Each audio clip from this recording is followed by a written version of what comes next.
Massagecast got kicked out of the basement. Alright, gang, you're rolling. All right.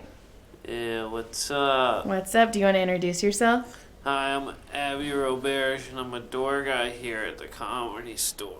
World famous comedy store. And he said he can take pressure, so we're going to break him. We'll see. And then he has to go to work. Look, your butt's already clenched. He's like, that was supposed to be a secret, Joe. Now, have you ever had a massage before? Yeah. Okay. Do you get them often? A couple times a year, I think. Okay. Yeah? Oh, that feels great. And if you need, honestly though, if you need me to back off, I can. Oh, I'll let you know. Okay. All right. So how's your week been going? My week is awesome. My life is sweet. I'm working here every day and running and just getting ready for a trip to Vancouver next week. What are you going to do in Vancouver? I'm doing some shows. I'm opening for Theo for a couple shows. Ooh, that's a bit much. Opening for Theo for a couple shows. Okay. And then I have my own headlining show that I'm going up there for. Very nice. Yeah, and then I'm going to see family. Okay. And just hike. Vancouver's like, it's the best. Vancouver in like late June, early July is just so much fun. The whole city comes alive. It's because they're out of the snow. Yeah. It's like there's like it's 2 weeks out of the year. It doesn't rain. Oh God, we got to get enough vitamin D to last us for the whole year. I get that.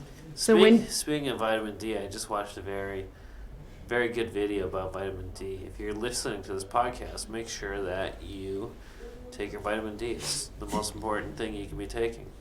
That's funny because in high school they used to always try and get me to take vitamin D too, but I don't think we're talking about the same vitamin. That's fine. But also if you're taking vitamin D, make sure you're taking calcium along with it because that is like a lock and key mechanism. No, if you have too much vitamin D, it calcifies in your bloodstream. You have to take vitamin K so it doesn't calcify in your bloodstream. That's what I heard. Okay. What video did you watch? This doctor. Is that the name of it? Dr. Rhonda Patrick. Is that something you do often, is watch videos about vitamins? Just whatever pops up on my feed, you know? I watch a lot of videos about I don't know. Just whatever comes out. Yeah. I wonder if that's why they call it feed, because they're just feeding you shit. Me, and I'm just a little fat little piglet. Like, give me more. Consuming their videos. What's one kind of video that every time you see it, you'll stop and watch it? A certain kind? I'll watch a good like Game of Thrones fan video, like a fan theory video or something like that. Did you watch Game of Thrones? Oh yeah, it's my favorite thing ever. Were you okay with the ending? Yeah, I'm okay with it. I would have done a couple things differently, but I mean, look, I'm such a big fan of the show. It's like, why would I hate something I love so much? You know? No. It's like I'm not entitled. People are so like people get so angry. It's like hey, you're not entitled to the ending you want. You know, you just get you're only. You got to enjoy it up to the last 3 episodes, and if it didn't live up to your standard, then that's on you, you know? You just need to enjoy things. Man. That's true. And that's kind of why I started writing books. I read a book that just did not end the way I wanted it to, and I was like, I can make this better. So I just wrote my own books. Oh, that's great. I guess that's what you can do. Yeah. And I guess that's what fan fiction is. People are like, no, I can do it better, so they do. My brother pirated the 5th Harry Potter book because he didn't want to pay full price for it because, he was a kid, didn't have any money. And then he read the whole thing, and he's like, man, this 5th Harry Potter book might be the best book yet. Then he was discussing it with his friend, and his friend's like, what are you talking about? It's like, that didn't happen. He's like, yes, it did. Turns out my brother bootlegged like a fan fiction version of the fifth Harry Potter book. Your brother does know that there's things called libraries as well, right? This was like right when the book came out, so it wasn't. I don't think it was available in libraries yet. Okay. Only because like my books have been on pirating sites and it hurts a little or a lot. Yeah, but J.K. Rowling's a billionaire. She can handle it. Exactly. Which means like pirate those, not indie authors. We need your of dollar. course. I love buying books. Like I love going to Barnes and Nobles and buying books. Like it's such a great experience. I like everything about it. I like sitting between the aisles and reading the first few pages. And you don't read the end? No, I don't want to read the end. That's what I said. She reads the end first. Every book she picks up. Oh no! I have to make sure it's gonna end the way I want it to. Yeah, but it's like you wouldn't even understand the ending. I can do context clues. I guess, but it's not that there's gonna be no impact, no significance, no symbolism. Like you're missing all of that. That's okay. I'm good with that. In fact, when I write a book, I know how it's gonna end. Well, that's a good way to start writing. When you're writing, that's the way to do it. You start with the ending and work backwards. This is what I hear, at least. I don't know. I don't like surprises. Have you ever thought about writing a book? I've considered it, yeah. You should. Everybody should write a book. I like creative writing. Sometimes I've written a couple scripts like just to be creative, and I haven't like scripts with no intention of showing it to anybody. I'm just like, this is my own weird little. This is just my thing. It's just for me. Now, besides reading and going to bookstores, how else do you relax? Ooh, that's a good one. It's a good knot. Uh-huh. Yeah, I work out about 7 days a week. That's good. That's the stuff. What do you do? Am I doing pretty good as far as pressure goes? I like handling it pretty well. Yeah, I mean, I lightened up on you, but... okay. Nice. But I think whatever you're doing is perfect. What do I do to relax? No, when you work out. Oh, I run. Are you a lifter? Oh, a runner. Yeah, I run and then lift weights at the end. So I run from my place to Runyon, which is about an hour away. I go up and down Runyon twice, and then I run home. A mile. Did I say an hour? Oh, uh-huh. Yeah, so I run. I don't know. It's like, the whole thing takes about an hour or something, and then I go. Or if I just run up and down Runyon once, then I'll lift weights after. Okay. Did you do sports in school? I wrestled in high school. Ah. I was pretty good at it. Actually, I actually wasn't that good at it. I was delusional though, so I thought I was pretty. Weren't we all? No, I was like good, like in practice. Like I really I worked really hard at it and got good, but when it came to like tournaments and stuff, I'd get so I'd always defeat myself before the match came, or I'd spaz out and just not perform the way I'm supposed to. Oh, yeah. Yeah, those traps are tight. Feel that clicking? This is a real trap. Now, what doesn't relax you? Like, what's one of your pet peeves that just... Oh, I was at an open mic yesterday, and this lady was on stage, and she was chewing gum during her set, and like... And I feel like other people get like kind of annoyed by that. To me, it literally is like assault. Like it's like I'm. Are either of you claustrophobic? A little, yes. So I get that feeling times like 4 when someone makes noise, any noise with your mouth that's not speaking. So when you get blowjobs, you're like, shh. Yeah, even that, you know? Has it always been that way, or was there like a person? Nope, always been that way. Oh my god, you were that kid then, huh? I used to just get fucking angry if I'm at a dinner table and people are chewing their mouth open. I'd have to like excuse myself. No, I can't do that either. My kids, I used to call them Smacky McSmackersons. Yeah, any lip smacking, it's just like It's aggressive. I don't know why. It's like it ruins my life. The next blowjob needs to be with a mime. Yeah, exactly. I don't think that would be fun. They're just miming a blowjob. You're all, that looks really good. You should try that on You the should real apply thing. yourself. I don't know why I did that movement. I'll just put some earplugs in. She's literally choking, and you're just like, oh, I can't hear you. You're doing great. More? Okay. What else? Any other things that bug you? Any other pet peeves? Let's see. Just like every person at the Comedy Store. No, I'm just kidding. I'm a fucking sweetheart. I'm like people. I think if you were to do a poll of people that know me, and they were like, "Hey, name the top 10 chillest people you know," I feel like I'd be in most people's lists. Okay, now let's put you in a room, like a matrix room, Okay. that changes however you want it to change. And it is the most obnoxious, annoying, like everything about it is just sets you on edge. What's going on in there? Where are you? What does it look like? Wow, that's an evil hypothetical. I don't even want to picture that.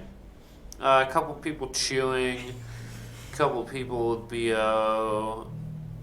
It's like a young open micer comedian giving me notes on my set while chewing a slice of pizza, and he hasn't showered in a couple days. See, that's sad because that could really happen. And then I got oh man, I mean one time I was working the back door here at the Comedy Store, which is like the worst shift you could get, you know. It's like 8 hours long, and I don't drink, I don't smoke, I don't do anything, and I had there was 5 cokeheads standing in front of me, all talking about comedy. I had a crazy homeless guy that sells T-shirts talking in one ear, and a schizophrenic guy talking in the other ear. It was like I was literally being attacked from all angles, and I didn't acknowledge any, I didn't respond to any. I was just sitting there minding my own business, and people still kept talking. Yep, that sounds like the story. It does. Yeah, sometimes you just can't escape it. Now, do you have any favorite memories of going on vacation or things like that when you were younger? I never took many vacations, but I grew up in the woods. Okay. So, just I literally camped.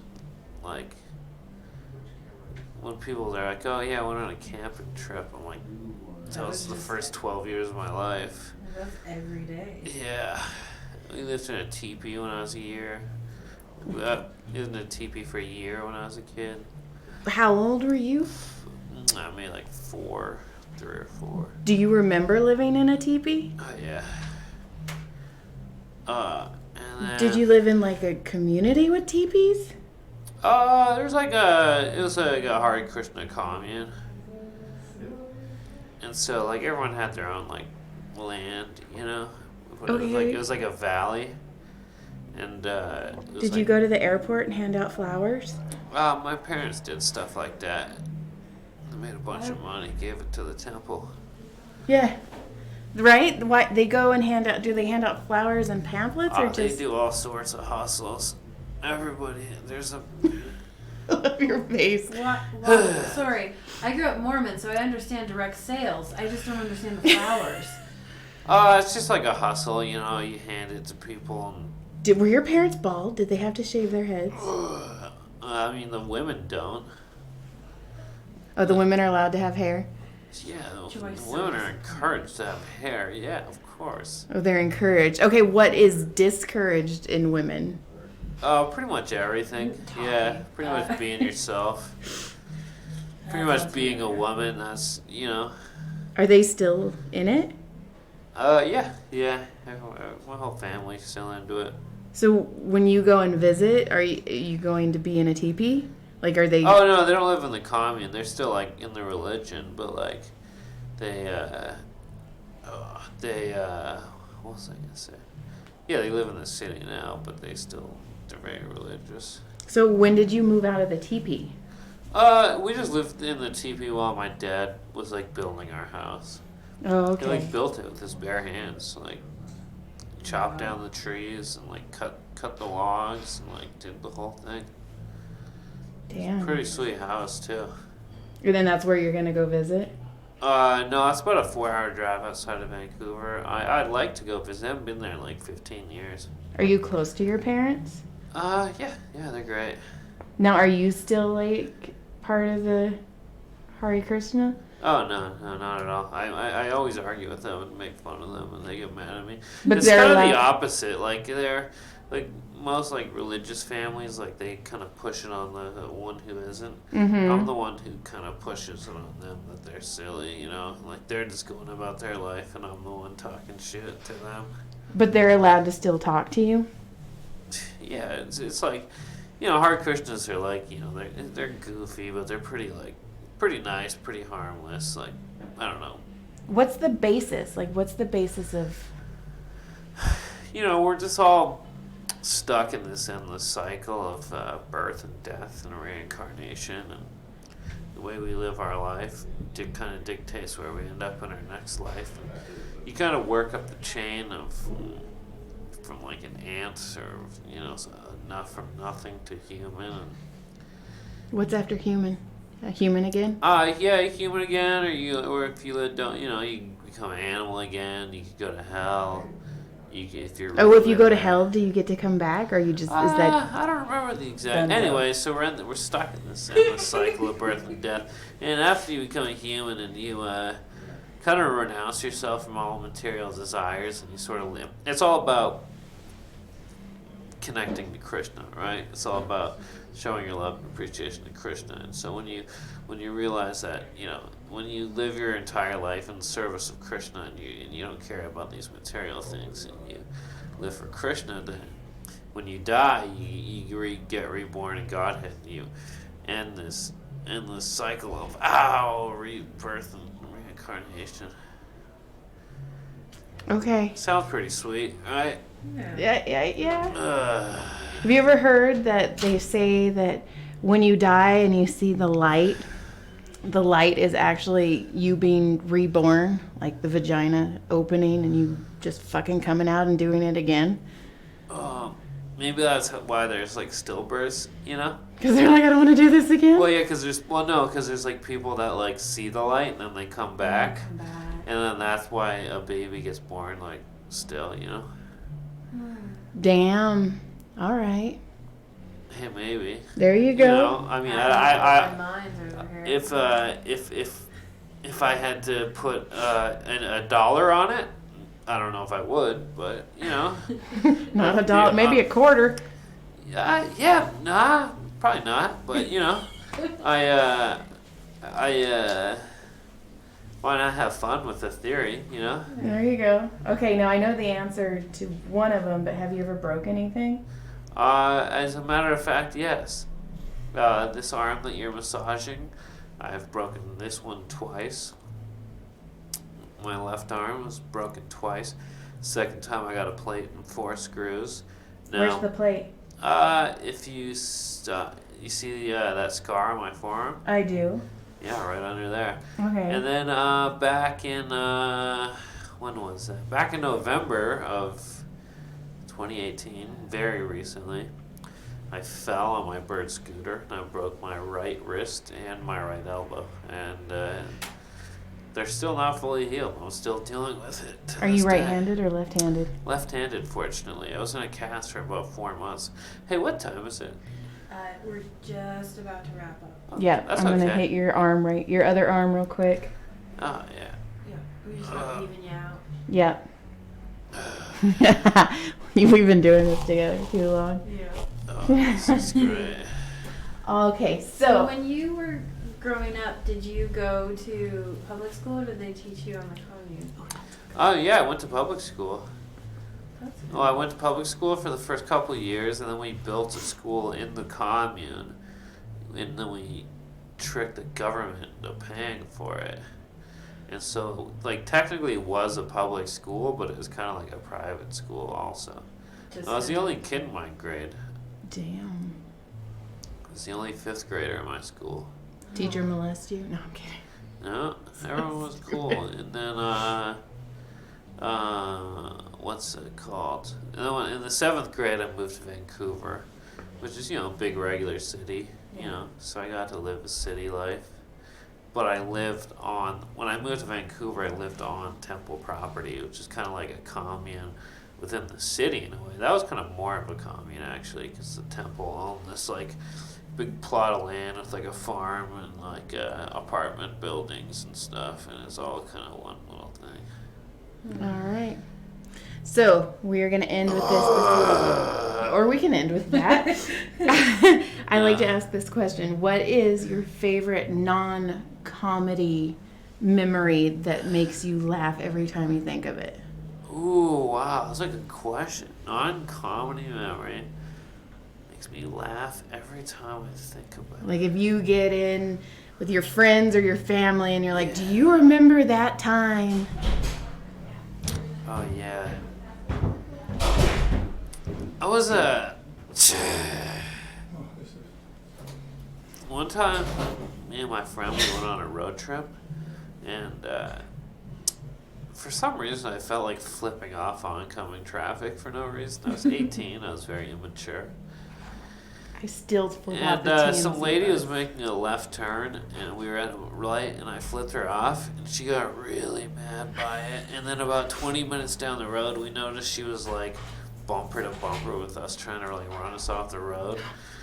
But it was the funniest thing ever, because we were terrified, but we couldn't stop laughing. It's like, you know, we were two big boys and like driving a car, and there's like a single lady by herself, but we were so scared because it was so scary because I knew I was 100% in the wrong, but like, and then my friend was laughing because when I panic, it's like kind of funny because I'm like, oh no, oh no, I started freaking out. It's pretty good. All right, is there anything you want to plug? Oh, the Door Guys podcast. If you like podcasts, check out the Door Guys podcast. Me and Hormos Rashidi Feng Chow. And find me on social media at ABBYROBERGE. Perfect. All right, how do you feel? I feel really good. And see, are you ready for work now? I want to go on record and say it's the best massage I've ever gotten. Hell I yeah. would pay for this massage. All right. Take your time. Slow. And What time is it though? it is 8:09. Okay, perfect. Okay. Shit, I gotta get up there. That was fun. Good. My nose was stuffed up though the whole time. Yeah, it means your lymphatic system's draining. Is that it? No, that's a good thing, right? Yeah, it's a good thing. Just make sure you drink lots of water. Good job, Judy. Ugh.